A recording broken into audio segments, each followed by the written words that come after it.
بالا خانے کی زندگی سے تنگ تھی۔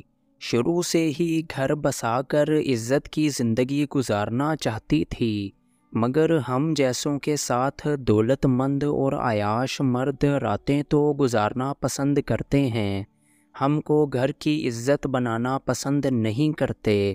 یہ تو ایک مانی ہوئی بات ہے۔ گھر بسانے کے اشتیاق میں دو چار چاہنے والوں سے لگاوٹ کے انداز بھی اختیار کیے، مگر جوں ہی شادی کی آرزو کا اظہار کیا یہ شرفاء بھاگ نکلے۔ بالآخر دل کو ستانا چھوڑ دیا کہ جب قسمت میں نہیں پھر شادی کی تمنا کیسی۔ انہی دنوں نواب صاحب کو میری آواز کا جادو بالا خانے کھینچ لایا۔ وہ باذوق تھے، عمدہ موسیقی کے قدردان تھے، خاندانی وزاداری کے سحر سے مسحور ہوئے، پھر مجھ سے رفتہ رفتہ مانوس ہو گئے اور میری زلف گراں گیر کے اسیر ہو گئے۔ نواب صاحب کی عمر کافی تھی، مجھ کو ان کا والہانہ پیار ملا تو میں بھی ان کی شیدائی ہو گئی، سدھ بدھ کھو بیٹھی۔ انہوں نے ایک دن باتوں باتوں میں پوچھا، شمع اپنی کوئی خواہش بتاؤ۔ میرے منہ سے بے جا بے اختیار نکل گیا، کاش اسی جنم میں آپ کی دلہن بن سکتی۔ بڑی حسرت سے یہ بات کہی کہ وہ گہری سوچ میں ڈوب گئے۔ میں سمجھ گئی کہ شمع کے صرف وہی پروانے نہیں ہیں، اور بھی لوگ آتے ہیں جو مجھ پر نوٹ نچھاور کرتے ہیں، تو نواب صاحب کو یہی بات پسند نہیں۔ بھلا کیسے ایک بکاؤ عورت کو اپنی عزت بنا سکتے ہیں؟ چھوٹا منہ بڑی بات ہو گئی اور میں شرمندہ ہی سکتے میں بیٹھی رہ گئی۔ انہی دنوں ہندوستان کی تقسیم کا مرحلہ زوروں پر تھا اور نواب صاحب نے بھی ہجرت کا قصد کیا۔ جب وہ ہمارا شہر چھوڑ کر جانے لگے تو میں نے بھی بالا خانہ چھوڑنے کا فیصلہ کر لیا، تہیا کر لیا کہ ان کے پاؤں پکڑ کر شریفانہ زندگی کی بھیک مانگوں گی تاکہ وہ مجھے بھی ساتھ لے چلیں۔ جب چلنے لگے خدا حافظ کہنے آئے، میں نے ان کی بگھی کے گھوڑے کی باگیں پکڑ لیں، التجا کی کہ مجھے بھی ساتھ لے چلیں یا پھر گھوڑے کے سموں تلے روند ڈالیں، مگر میں اب اس جگہ آپ کے بغیر نہ رہ پاؤں گی۔ جب انہوں نے میری بے قراری دیکھی تو بگھی میں سوار کر لیا اور میں اپنا سب کچھ چھوڑ کر ان کے ساتھ ہوئی۔ جانے ان کے من میں کیا تھا، بہرحال جہاں انہوں نے مجھے اس رات ٹھہرایا وہ ایک سائیں کا ڈیرا تھا اور وہاں بھوسے کے ڈھیر پڑے تھے۔ انہوں نے سائیں کو ہدایت کی، کل صبح آؤں گا، ان کو یہاں نہایت عزت اور احترام سے ٹھہرائیے گا اور جو چیز درکار ہو مجھے بتائیے۔ وہاں ایک کمرہ بنا ہوا تھا جس میں پلنگ وغیرہ سیٹ تھا، رقم بھی دے گئے کہ کھانے وغیرہ کا انتظام کر لینا، ان کو کوئی تکلیف نہ ہو۔ نواب صاحب دراصل مجھے اپنی بیوی کے روبرو لانا چاہتے تھے، اسی وجہ سے کسی دوست یا واقف کار کے گھر نہیں ٹھہرایا۔ وہ یہ بات راز میں رکھنا چاہ رہے تھے۔ رات کو سائیں نے اس کمرے میں ٹھہرایا جو سجا ہوا تھا اور نواب صاحب ہی کا خفیہ بیڈ روم لگتا تھا۔ سائیں نے کھانے وغیرہ کا پوچھا اور باادب ہر ضرورت کا خیال رکھا۔ پھر رات کو اس کی بیوی بھی آ گئی جو اس کمرے میں چارپائی پر سو رہی۔ صبح نواب صاحب قاضی اور دونوں بھائیوں کے ہمراہ آ گئے۔ میں یہ دیکھ کر حیران رہ گئی کہ یہ دونوں حضرات بھی نواب صاحب سے پہلے میرے شیدائی رہ چکے تھے اور اکثر بالا خانے پر گانا سننے آیا کرتے تھے۔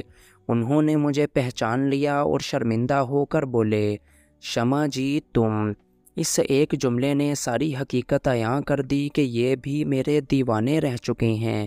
ایکا ایکی نواب صاحب کا رنگ بدل گیا اور تیوریوں پر بل پڑ گئے۔ جانے وہ کیا کہہ کر بھائیوں کو ساتھ لائے تھے، وہ تو پہلے ہی مجھ سے شادی کرنا نہ چاہتے تھے۔ جب سگے بھائی ہی میرے آشنا نکلے تو پھر یہ ڈھول کیوں گلے میں ڈالتے؟ ہمدردی میں ہمراہ لے آئے تھے اور اب پچھتا رہے تھے۔ جن پر تکیہ کیا وہی پتے ہوا دینے لگے تو پھر کسی اور نے کیا میری کشتی کو پار لگانا تھا؟ میں اس صورتحال سے گھبرا کر زار و قطار رونے لگی۔ اب یہ تینوں سر جوڑ کر بیٹھ گئے کہ اس کا کیا کریں۔ مشورے کے بعد یہ حل نکالا کہ قرآن نکال لیں، جس کے نصیب میں یہ بلا لکھی ہے وہی اپنے سر لے لے، شاید اس سے خدا ناراض نہ ہو۔ بے آسرا چھوڑ دیں گے تو کہاں جائے گی، کیونکہ ان دنوں حالات بھی بہت مخدوش ہو رہے تھے۔ بلویوں نے اچھے بھلوں کی نیندیں اڑا دی تھیں۔ قرعہ اندازی قاضی صاحب نے کی تو قرعہ فال نواب صاحب ہی کے نام نکلا۔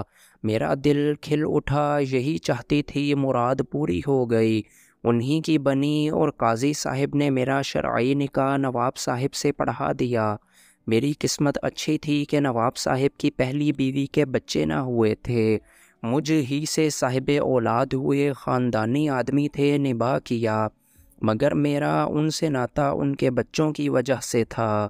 وہ مجھے بطور شریک حیات کچھ خاص اہمیت نہ دیتے تھے، ان کو اپنی پہلی بیوی کی خاطر بہت مطلوب تھی جو ان کے اپنے خاندان سے تھی۔ ان کی عمر کافی تھی، شادی کے 10 برس بعد مشرقی پنجاب سے ہم ہجرت کر کے لاہور آ گئے تھے۔ مجھ کو علیحدہ گھر لے کر دیا۔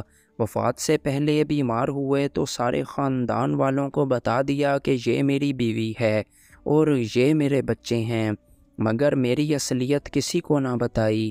بیوہ ہو جانے کے بعد ان کے خاندان نے مجھے اپنا لیا، بچوں کی وجہ سے مجھ سے نباہ کیا۔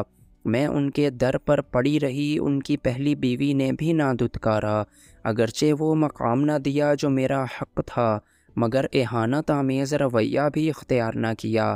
میں نے بھی سوچا کہ آخر میرے بچے جوان ہو جائیں گے تو اس خاندان میں اپنا مقام پا لیں گے۔ صبر شکر سے ان کے گھر رہتی رہی، کسی سے جھگڑا نہ تنازع کیا۔ بھلا مجھ میں سکت ہی کب تھی، اور میرا اس دنیا میں ان لوگوں کے سوا کوئی تھا بھی نہیں۔ خدا کا شکر ہے میری محنت رائگاں نہ گئی، میرے بچے جوان ہو گئے، وہی نواب صاحب کے وارث اور جانشین ہوئے، ان کی جائیداد کے وارث قرار پائے، خاندان بھر نے ان کو عزت دی، اور لوگ ان کی وجہ سے مجھے بھی مانتے اور پہچانتے ہیں۔ ان بچوں کی بدولت مجھے وہ مقام مل گیا جو نواب صاحب کی زندگی میں نہ ملا تھا۔ خوش ہوں کہ ہجرت کے بعد میرا ماضی وہیں رہ گیا اور بدنامی کا داغ میرے ساتھ نہیں آیا۔ تبھی نواب صاحب کے رشتہ دار عزت کرتے ہیں، اور ساری جوانی شرافت سے کاٹنے کا صلہ مل گیا ہے۔